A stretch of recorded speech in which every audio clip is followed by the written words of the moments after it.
सभी को जय हिंद। एमपीपीएससी के दीर्घ प्रश्नोत्तर पढ़ रहे हैं। सेकेंड वाला उस वीडियो में हमने समझ लिया था संघ लोक सेवा आयोग का क्या महत्व है, उसके महत्व पढ़ रहे थे। उसमें से 2 पॉइंट बच गए थे कुछ कारण की वजह से। आयोग द्वारा आयोजित सिविल सेवा परीक्षा के विभिन्न स्तरों पर सुधार की मांग प्राय उठाई जा रही है। इसके अतिरिक्त चयनित उम्मीदवारों में तकनीकी और मानकी विषयों में असंतुलन मुद्दों भी महत्वपूर्ण।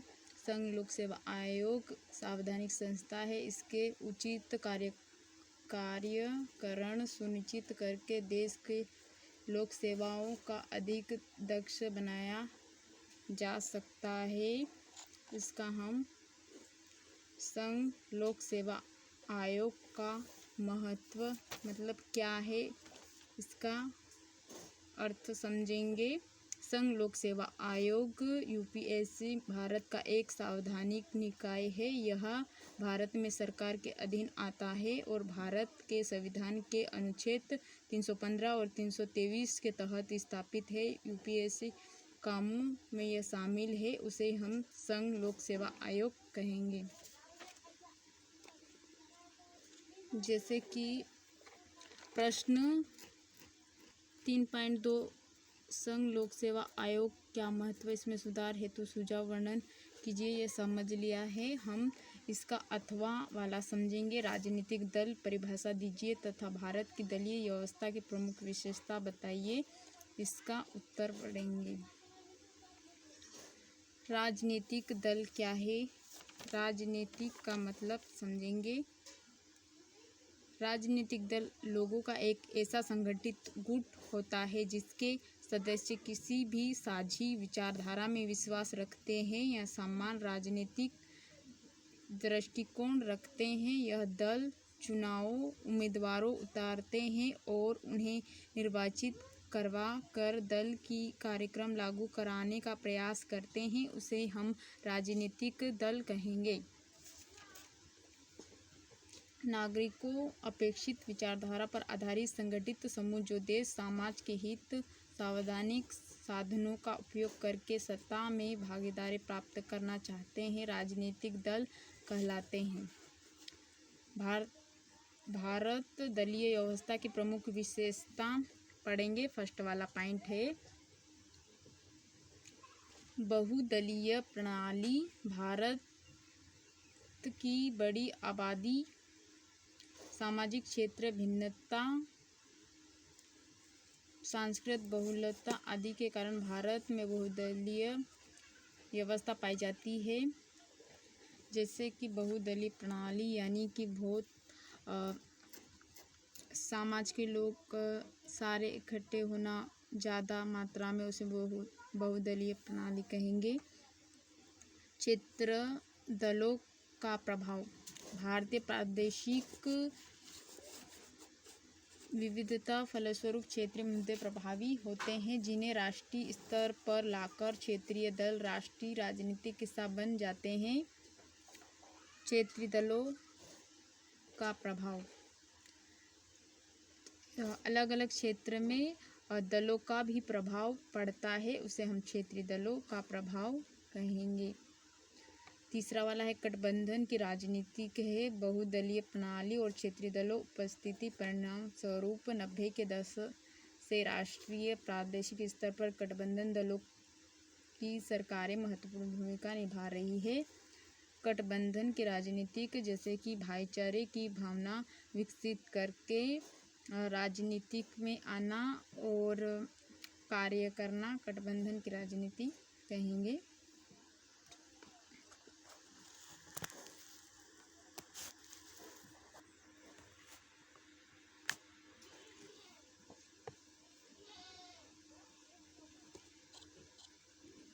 जैसे कि चौथा वाला पॉइंट है दलीय दल बदल की राजनीति। पिछले कुछ दल बदल यानी कि जैसे कि राजनीतिक में क्या होता है, दल बदल उस वाली पार्टी एक दूसरे में परिवर्तन कर सकती है और उस पार्टी से इस पार्टी में आ सकती है, उसे हम दल बदल की राजनीति कहेंगे।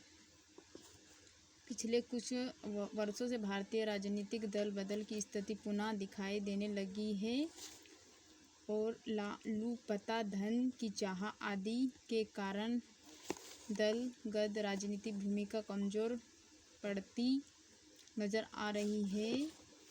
उम्मीदवारों में किसी भी दल से जीते परंतु बाद में सामूहिक रूप से वह अपना दल परिवर्तन कर लेते हैं, उसे ही हम कहेंगे दल बदल की राजनीति। चौथा वाला पॉइंट है विपक्ष की भूमिका। विपक्ष किसी भी स्वस्थ लोकतंत्र की उपस्थिति के लिए अनिवार्य होता है, परंतु सत्ताधारी दल के प्रभाव और विपक्ष दल हर अकर्मण्यता के कारण कुछ वर्षों से राष्ट्रीय क्षेत्रीय राजनीति एक मजबूत विपक्ष की कमी दिखाई देने लगती है, जैसे कि कहेंगे पक्ष यानी कि मजबूती से कार्य करना और विपक्ष यानी कि उसमें कमी करना, उसको विपक्ष बोलेंगे। छठा वाला है स्पष्ट विचारधारा में कमी। जैसे कि राजनीतिक में क्या होता है, स्पष्ट विचारधारा नहीं बोलते हैं, वो अपने विचार भी रखते हैं तो फिर वह पार्टी में मतलब जीत भी जाते हैं तो अपने विचारों से वह स्पष्ट नहीं बोलते हैं, अपनी बात को लेकर नकार भी सकते हैं, उसे हम स्पष्ट विचारधारा की कमी कहेंगे। राजनीतिक दल की प्रमुख विशेषता स्पष्ट विचारधारा होती है, जिसके आधार बनाकर राजनीतिक प्रवेश करते हैं, परंतु वर्तमान परिस्थिति में भारतीय दल स्पष्ट विचारधारा के स्थान पर लाभ राजनीतिक अधिक दिखाई देने लगती है। राजनीतिक दल लोकतंत्र व्यवस्था में प्रतिनिधि महत्वपूर्ण साधन होते हैं और व्यवस्था संचालन हेतु अनिवार्य इकाई है। प्रश्न है 3.3 के केंद्रीय सत्कर्ता आयोग कार्यात्मक क्षेत्र क्या है? व्हिसल ब्लोअर प्रोटेक्शन एक्ट के प्रमुख बिंदुओं पर प्रकाश डालिए। केंद्रीय सत्कर्ता आयोग कार्यात्मक क्षेत्र क्या है, इसका मतलब पढ़ेंगे। केंद्रीय सत्कर्ता आयोग के बारे में। केंद्रीय सत्कर्ता आयोग CVC भारत में एक शीर्ष सरकार संस्थान है जो देश के सार्वजनिक प्रशासनिक में ईमानदारी और पारदर्शी जवाबदेही बढ़ाने देने के लिए जिम्मेदार है, उसको ही केंद्रीय सत्कर्ता आयोग कहेंगे।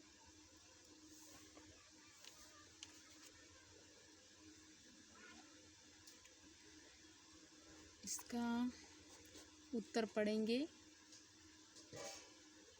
सत्तानम समिति सिफारिशें भ्रष्टाचार निरोधक संस्थान के रूप में वर्ष 1964 में केंद्रीय सत्कर्ता आयोग में CVC का गठन किया गया है। इसकी स्थापना 11 फरवरी 1964 में हुई थी। आयोग की संरचना निम्न है। अध्यक्ष एक केंद्रीय सत्कर्ता आयुक्त है और सेकंड वाला सदस्य सत्कर्ता आयुक्त जिनकी संख्या 2 से अधिक नहीं होगी। नियुक्ति राष्ट्रपति द्वारा प्रधानमंत्री की अध्यक्षता वाले समिति सिफारिश पर है। चौथा है कार्यकाल है 4 वर्ष से 65 वर्ष की आयु तक। वर्ष 2003 में संसद के दोनों सदनों द्वारा प्रेरित एवं राष्ट्रपति मंजूरी मिलने के बाद केंद्रीय सत्कर्ता आयोग को संवैधानिक स्वरूप प्राप्त हुआ। इसका केंद्रीय सत्कर्ता आयोग का कार्यात्मक क्षेत्र पढ़ेंगे। फर्स्ट वाला पॉइंट है CVC भ्रष्टाचार या पद दुरुपयोग से संबंधित शिकायतें सुनता है और उपयुक्त कार्रवाई की सिफारिश करता है। सेकेंड वाला पॉइंट पढ़ेंगे। ऐसे सभी शिकायतों के संबंध में कार्रवाई करना जिसमें किसी भी शासकीय अधिकारों में भ्रष्टाचार आरोप हो। तीसरा वाला है सार्वजनिक क्षेत्र बैंक, स्कील और 5 ऊपर अधिकारों भ्रष्टाचार की जांच। चौथा वाला पॉइंट है reserve bank of the India NABARD एवं सिडबी के ग्रेड डी उच्च स्तर के अधिकार। छठा है साधारण बीमा कंपनियों के प्रबंधक उच्च स्तर के अधिकारी। सातवां है भ्रष्टाचार निवारण अधिनियम 1988 के अंतर्गत घोषित अपराधों की जांच। नौवां है पॉइंट है जनहित में प्रकटीकरण तथा मुखबिर सुरक्षण के अंतर्गत प्राप्त शिकायतों जांच करना, उचित कार्यवाही हेतु सिफारिश करना। 10वां है केंद्रीय सरकार मंत्रालय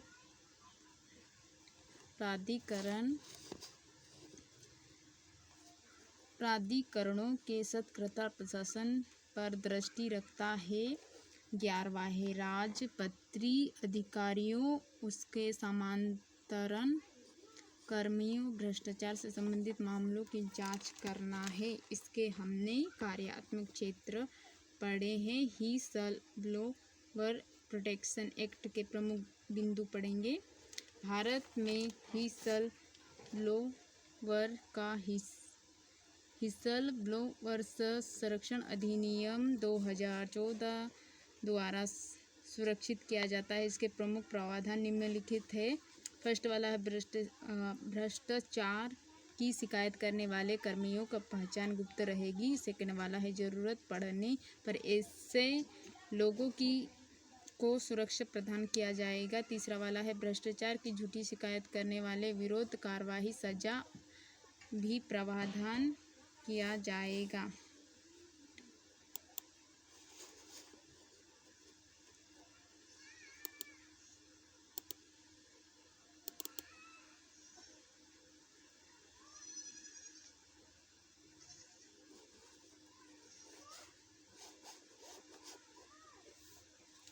जिससे कि इसका पॉइंट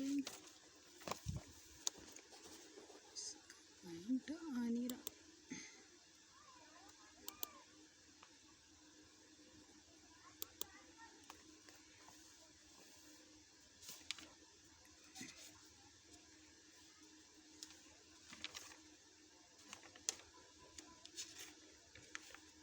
जैसे कि इसके पॉइंट चौथा वाला है न्यायपालिका एफजी को छोड़कर सेना और खुफिया एजेंसियां और पुलिस उसके दायरे में शामिल है। पद दुरुपयोग का भ्रष्टाचार के अंतर्गत लाया गया है। और छठा है 5 वर्षों तक पुराने मामलों में शिकायत दर्ज करने का प्रावधान है। व्हिसल ब्लोअर प्रोटेक्शन एक्ट में जानबूझकर शिकायतकर्ता पहचान प्रकट करने